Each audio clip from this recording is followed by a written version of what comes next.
Lecture de l'épître de saint Paul apôtre aux Éphésiens.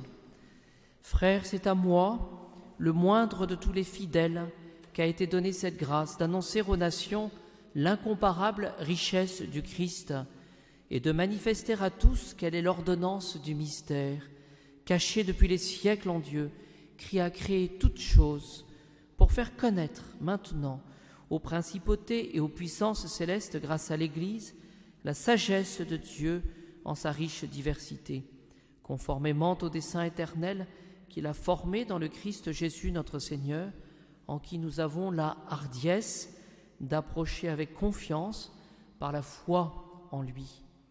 C'est pourquoi je fléchis les genoux devant le Père de notre Seigneur Jésus-Christ, de qui toute paternité au ciel et sur la terre tient son nom, qu'il vous donne, selon la richesse de sa gloire, d'être puissamment affermis par son esprit au profit de l'homme intérieur, en sorte que le Christ habite dans vos cœurs par la foi, et qu'enracinés dans la charité fondée sur elle, vous puissiez comprendre avec tous les fidèles quelle est la largeur, la longueur, la hauteur, la profondeur, et connaître la charité du Christ qui surpasse toute connaissance, afin que vous soyez remplis de toute la plénitude de Dieu.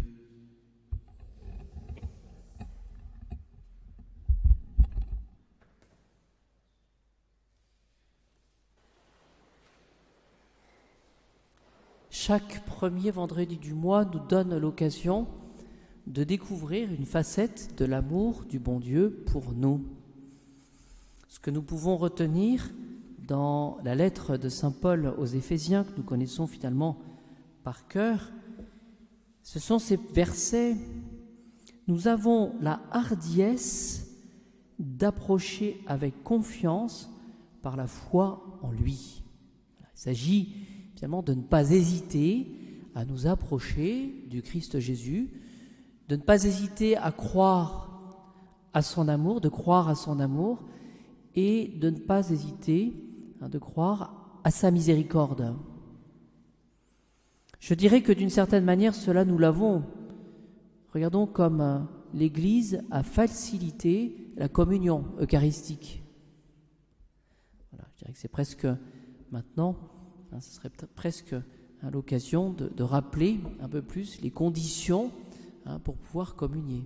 Le Christ Jésus, dans la communion, n'est pas une récompense, nous le savons, mais est-ce que véritablement nous préparons notre cœur justement à cette rencontre avec le Seigneur? Est-ce que nous cherchons à disposer notre âme?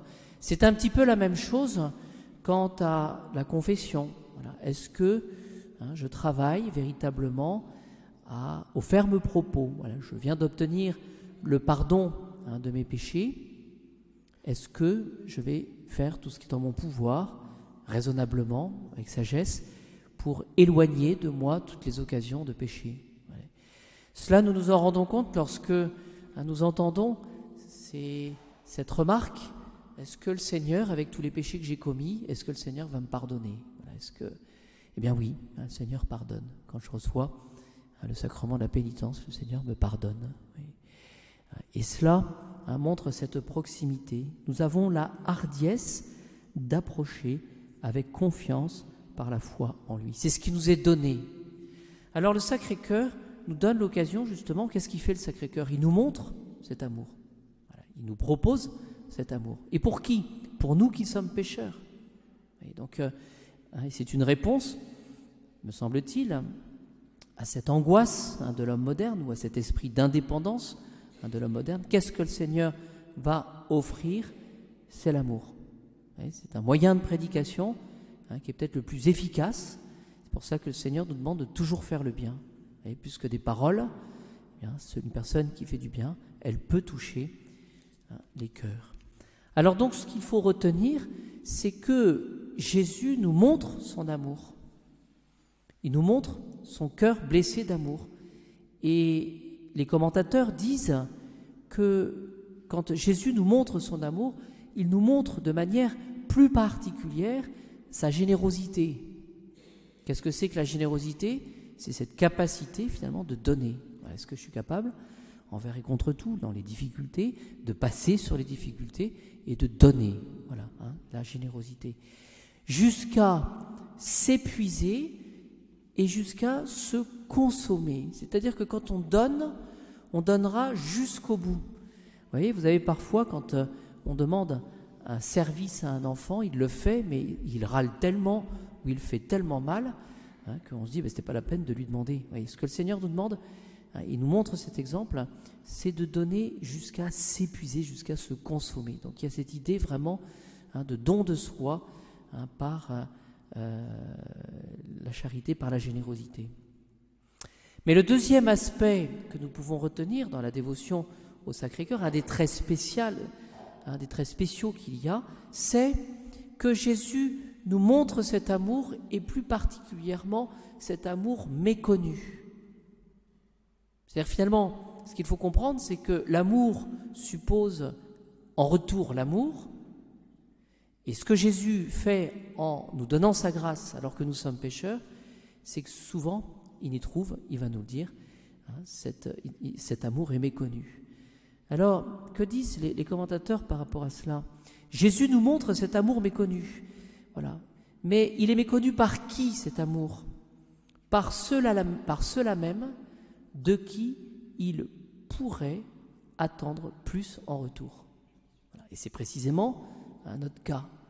Avec les grâces que nous recevons, la grâce du baptême, les grâces que nous recevons, faites ici présents, c'est que nous avons conscience justement de cet amour du bon Dieu, eh bien, Jésus ne reçoit pas cet amour de ceux qui pourraient répondre avec amour. Et c'est ce que dit le Sacré-Cœur à Sainte Marguerite Marie, donc à Parelmonial, et pour reconnaissance, je ne reçois, dit-il, de la plupart, que des ingratitudes, par, dit-il, des irrévérences, des sacrilèges, des froideurs, des mépris, dans ce sacrement de l'amour. Voilà, c'est toujours la même chose. Qu'est-ce que le Sacré-Cœur va manifester? Eh bien, c'est ce don de la grâce, ce don de l'amour, encore une fois, pour nous qui sommes pécheurs, et pour nous qui sommes pécheurs, et donc d'une certaine manière redevables, parce que nous recevons du bon Dieu ce don de la vie par miséricorde, alors que finalement, peut-être que nous ne le mériterions pas, eh bien, qu'est-ce que le Sacré-Cœur va recevoir? De la plupart, des ingratitudes. Alors, pour se rendre compte de l'ingratitude, eh bien, essayons de voir un petit peu, tout simplement, ce que nous avons dans notre vie peut-être donné. Et puis, quand, en retour, il n'y a même pas un remerciement, il y a peut-être même plus des critiques et de la méchanceté. Voilà. Et regardons comme nous sommes sensibles à cela. Voilà. Et c'est normal. Eh bien, Jésus parle d'irrévérence, c'est-à-dire ces manques de respect par rapport au Saint-Sacrement, les sacrilèges, quand on communie, quand on n'est pas dans de bonnes dispositions, les froideurs, quand il n'y a plus d'amour, et le mépris. Alors, en ce mois de juillet, alors que nous avons cette adoration aujourd'hui, pas cette adoration, mais cette messe du Sacré-Cœur, bien, je vous donne un petit peu ce que le père de Galivet, c'est important que nous connaissions ce nom, c'est un père jésuite qui a développé cette dévotion au Sacré-Cœur, à la suite aussi de d'autres jésuites. Eh bien, finalement, ce qu'il faut retenir, c'est qu'il faut, vous voyez, que nous ayons un amour qui réponde au sien. Vous voyez, que notre amour soit comme une réponse. Voilà. Alors, on n'a pas l'initiative, c'est bon du cas l'initiative, mais une réponse. Voilà. Donc d'être attentif finalement à ce que le Seigneur a fait pour moi. Et en même temps, ce que le Seigneur demande, c'est qu'on ait une douleur. Et c'est cette expression, vous savez, de l'amour réparateur.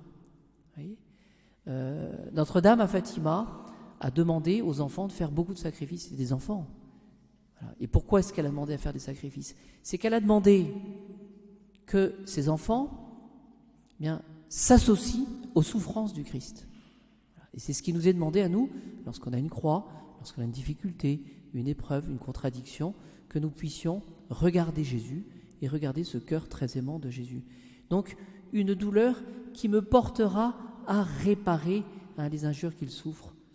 Et finalement, ce que le Seigneur, si on pouvait résumer les choses, ce que le Seigneur nous demande, eh bien, c'est de cesser d'avoir un cœur de pierre, vous voyez, de briser cette dureté de cœur, vous voyez, d'avoir cette capacité de souffrir avec. Vous voyez, un cœur de pierre, un cœur qui jure, il va être offensé, il va être scandalisé par la faiblesse du prochain. Voilà, on voit le mal qui est autour. Eh bien, un cœur qui, je dirais, qui souffre avec Jésus, c'est un cœur qui finalement aura cette capacité de compatir, de souffrir avec. Et donc de s'associer à la souffrance du Christ, souffrance qui est rédemptrice, souffrance qui rachète. Voilà.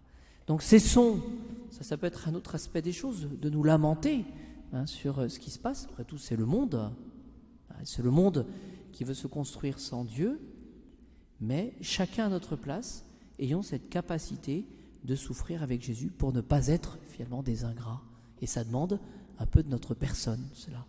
Voilà, d'ouvrir les yeux, de considérer ce que le Seigneur nous donne et de nous associer justement à sa réparation.